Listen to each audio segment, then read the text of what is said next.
दोस्तों नमस्कार, मैं हूं संजीत कुमार और आपने देखना शुरू कर दिया है बिहार टीचर पॉइंट। दोस्तों आज हम बात करेंगे मेडिकल लेने का नियम। मेडिकल आप कैसे ले सकते हैं, मेडिकल लेने के बाद आपको क्या करना होगा और मेडिकल लेने के बाद छुट्टी का क्या प्रोसेस है, या फिर एक्सीडेंट हो जाता है तो मेडिकल कैसे मिलता है, पैसा कैसे मिलेगा, या फिर मेडिकल का पैसा मिलता है तो कब मिलता है, एरियर के रूप में मिलता है या फिर वेतन के साथ कंटिन्यू जारी रहता है। इन सारे बातों को आज हम बताएंगे मात्र एक वीडियो में, जिससे आपका सारा कन्फ्यूजन जो है वो दूर हो जाएगा। दोस्तों अगर आप चैनल पर नए हैं तो चैनल को सब्सक्राइब करिए, बेल आइकन को दबाइए ताकि इस तरह का वीडियो का जो नोटिफिकेशन है वो आपको मिलता रहे। दोस्तों जानकारी के अभाव में हम जहाँ तहाँ पूछते रहते हैं कि सर मेडिकल हमें लेना है, मेडिकल के बारे में बताइए कि मेडिकल का क्या प्रोसेस है, कैसे हम मेडिकल लेंगे, पैसा मिलेगा या नहीं मिलेगा। तो बहुत सारी परेशानियां होती हैं, चाहे वो शिक्षक हों या फिर कोई भी सरकारी कर्मी हो। तो मैं सबों के लिए मैं ये बता दे रहा हूँ कि देखिए अगर आपको मेडिकल लेना है, मानते हैं कि 10 दिन का मेडिकल लेना है, ठीक है, तो जिस संस्था में आप पढ़ा रहे हैं 10 दिन का मेडिकल लेना है, तो इसका मतलब है कि आपका मेडिकल लेने का या फिर इलाज कराने का पूर्व सुनियोजित प्रोग्राम है। आपको पहले से प्री प्लानिंग है कि हमको इलाज करवाना है, ठीक है ना। इलाज करवाना है तो आपको मेडिकल चाहिए, है ना। लेकिन अगर अचानक एक्सीडेंट हो जाता है तो इसका तो कोई नियम नहीं है कि कब एक्सीडेंट होगा, इसकी तो कोई जानकारी नहीं है कि कब एक्सीडेंट होगा, इसकी तो कोई जानकारी नहीं है कि कब इसका लगाएं एप्लीकेशन कि हमको आज जा रहे हैं तो एक्सीडेंट होगा तो इसलिए मेडिकल दे दीजिए, ऐसा तो नहीं है। तो मैं ये भी बताऊंगा कि अगर एक्सीडेंट हो गया हो तो मेडिकल कैसे मिलेगा, और अगर आप इलाज के लिए जा रहे हैं तो मेडिकल आपको कैसे मिलेगा, है ना। और मिलेगा तो क्या है उसका प्रोसेस। देखिए अगर आपको किसी बीमारी का इलाज के लिए कहीं जाना है ना, कहीं जा रहे हैं, तब आप पहले अपने विद्यालय में या फिर जिस संस्था में आप काम कर रहे हैं वहाँ के प्रधान को आप एप्लीकेशन लिखेंगे, है ना।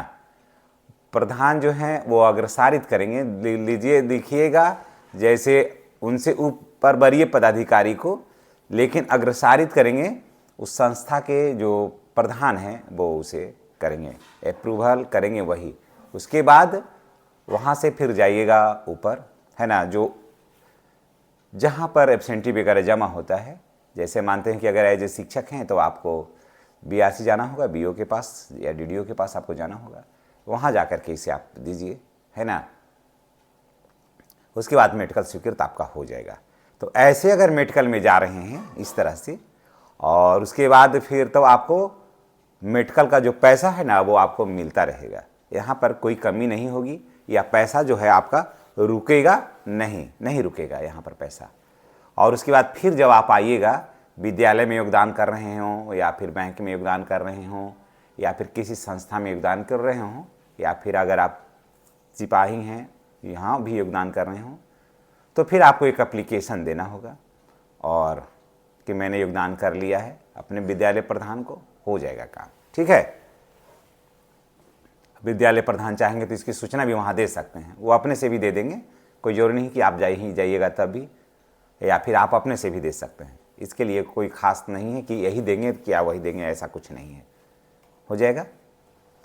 अब चलिए बात करते हैं, तो ऐसे में क्या होगा ना, हाँ जब दे दीजिएगा तो ऐसे में होगा कि आपका पेमेंट जो है वो कंटिन्यू रहेगा, रुकेगा आपका पेमेंट कहीं नहीं, ठीक है ना, सब ऐसे ही रह जाएगा। अब बात करते हैं, मानते हैं कि जा रहे हैं आप विद्यालय, मानते हैं जा रहे हैं आप ड्यूटी पर, है ना, बैंक में हैं, मानते हैं आप सिपाही जा रहे हैं ड्यूटी पे कहीं भी, रास्ते में एक्सीडेंट हो गया, एज ए शिक्षक मानते हैं कि एक्सीडेंट हो गया, ऑनलाइन हाजिरी बनाने का अफरा तफरी रहता है तो ऐसा होता भी है, एक्सीडेंट हो गया तो इसकी सूचना तो इसका आदेश तो आपने लिया नहीं है, इसका सूचना तो आपने दिया नहीं है, क्योंकि ये तो एक्सीडेंट है। तो इसमें मेडिकल कैसे होगा, है ना।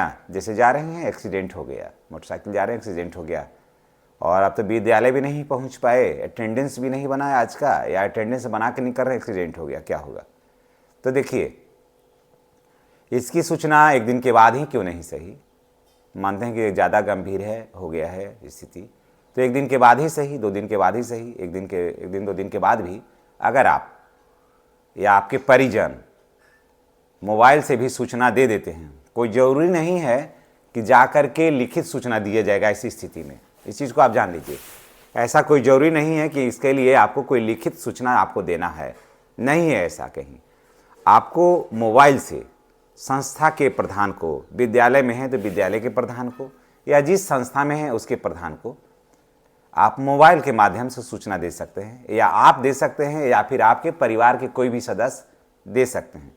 ऐसा नहीं है कि आप ही दीजिएगा, अपने ही से दीजिएगा, या दूसरे नंबर से भी मानते हैं कि एक्सीडेंट हुआ, मोबाइल भी चकनाचूर हो गया, भुला गया, है ना, और आप गंभीर बीमारी के शिकार हो गए, 2-3 दिन आप आईसीयू में हैं, होश नहीं है, तो कोई ज़रूरी नहीं है कि आप अपने ही मोबाइल से, ऐसा नहीं है, कोई भी नंबर से किसी भी शिक्षक को किसी भी तरह, कोई नहीं है कि संस्था के प्रधान को ही, हो सकता है संस्था के प्रधान का नंबर नहीं हो परिवार के पास, लेकिन किसी शिक्षक का हो, या किसी शिक्षक के माध्यम से, है ना, या किसी के दो भेज करके वहाँ इसकी सूचना दे दी जा सकती है विद्यालय को, बस आपका काम हो जाएगा। लेकिन अब होता है कि क्या, कि इस पीरियड में, इलाज के दरमियान में पैसा क्या कंटिन्यू आते रहेगा। सवाल ये उठता है कि क्या इलाज हो रहा है, 2 महीना इलाज चल रहा है या 3 महीना इलाज चल रहा है, तो क्या इस दरमियान में क्या पैसा आते रहेगा, तो नहीं, पैसा आपको नहीं आएगा। फिटनेस आपको लगाना होगा, फिटनेस उसमें भी लगाना होगा, आगे वाला में भी, अब फिटनेस इसमें भी लगाना होगा, है ना।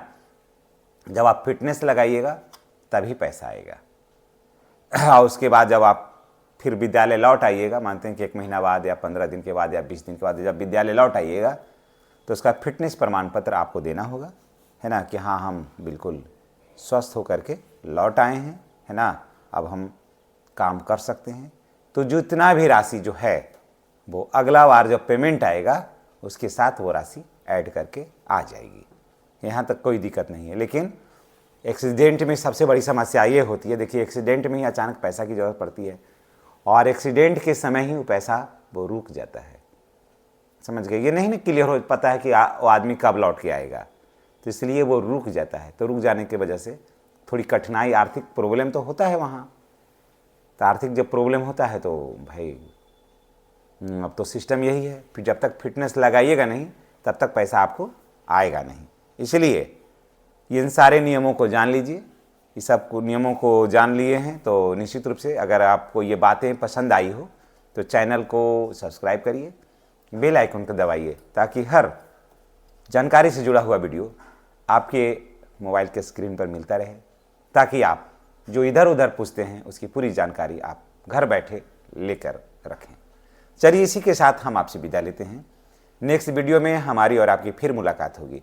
चैनल पर नए हैं तो चैनल को सब्सक्राइब करना नहीं भूलिएगा। धन्यवाद।